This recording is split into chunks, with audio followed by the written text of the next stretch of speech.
Welcome to the weekly duck migration forecast, episode 8 for the week of 23 through 29 November.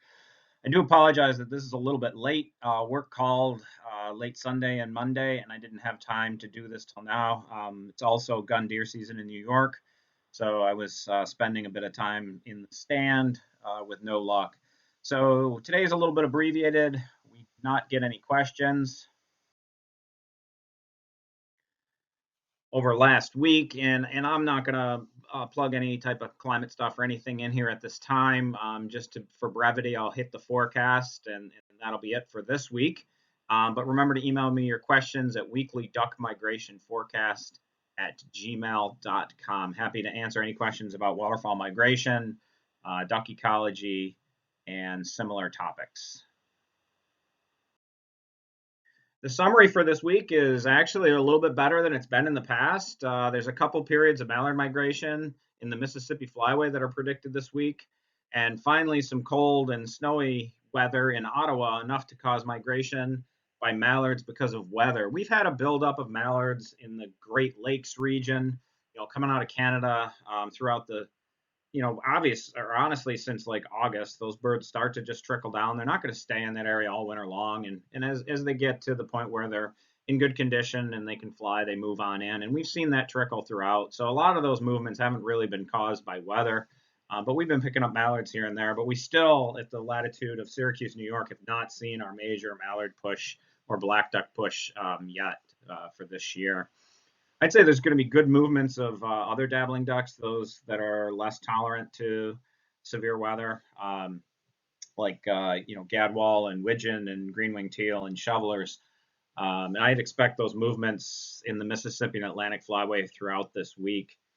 Greatest movements are really expected Monday, Wednesday, throughout both the Mississippi and Atlantic flyway. So, as I record this, we've had over our farm in central New York a pretty massive movement of Canada geese streaming over the farm all morning long. And I think those birds are kind of coming out of the Ottawa River Valley and that area where there's some good snow. But later in the week, Thanksgiving Day is going to be really mild in the Atlantic Flyway, and it's going to get mild a little bit in the uh, in the prairies and upper Midwest. But by the end of the weekend, next weekend, it gets cool again, and I'd say watch for another movement, possibly early next week in the Mississippi Flyway. I actually think Monday of next week. I'm getting a little ahead of myself in my forecast, but I think Monday of next week in the Mississippi Flyway might be another good movement of birds. If we look at the species specifically here, mallards and black ducks, one of the things you're going to start seeing as the season goes on is I'm going to have this boxed out, froze out, no more forecast section, because those are areas that really have, there might be some birds hanging around, but for the most part, the birds have moved on. There's been substantial ice and or snow, and those species have kind of moved out. And so as those fill in, that's really helpful for people further south. By now, I usually have Devil's Lake boxed out for just about everything, but still don't for mallards and black ducks. They're still hanging on. But you can see again, there's some cold shots in there that would cause movements of those birds. And then there's that blue box of decreasing abundance in Ottawa, on the Ottawa River Valley in Ontario. And that's the first time we've seen anything in the Atlantic Flyway show up blue this year. So that's a good sign that we're starting to cool off a little bit. And so we should start to see some new mallards and black ducks show up. Pintails a little less tolerant than black ducks. So again, I'm guessing there's some still hanging around the latitude in North Dakota, but most of them have moved south. If you look as far south as Des Moines, Iowa, there's little shots of cold that's enough each day. That must be overnight periods there that are going to cause the movement of those birds further south. And actually, um, the some mid latitudes and maybe locations further south are really starting to pick pintails up. One of the things pintails are known for is actually overflighting the MAV. They'll overfly from mid latitudes and they'll go all the way to the coast. And then when rains hit, kind of winter rains that cause new habitat to show up, they kind of star pattern out from the coast. And people think that pintails show up late when in fact they've actually overflown you. Say if you're in northern Mississippi or you know, western Tennessee, they've overflown you, and then when you pick them up later, they're actually coming back to exploit those floodwaters if they happen off of the coast. In the east, I expect a trickle of pintails, you know, during the week, especially you know relatively early is the strongest effect for sure on them for anything further north.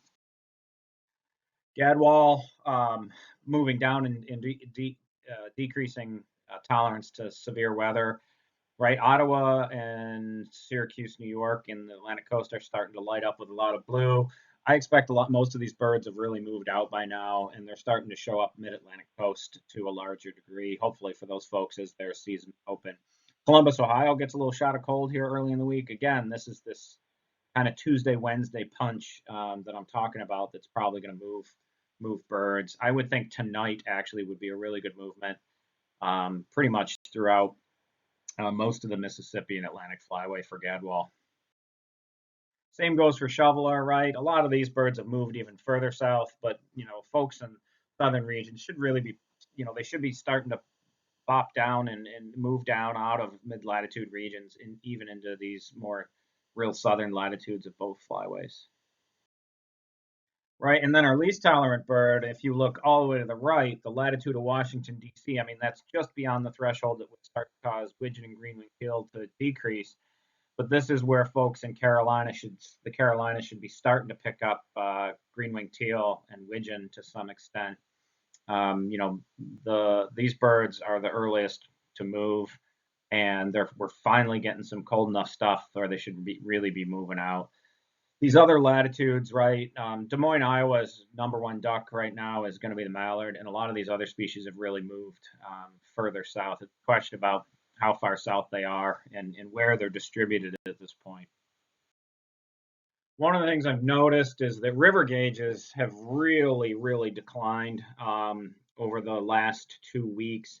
You know, if you start looking at Arkansas, Louisiana, Mississippi, they're even really dry with a lack of water and a concentration of ducks, if anything, in those locations now. The mid-Atlantic coast is still wet, but starting to dry down a little bit.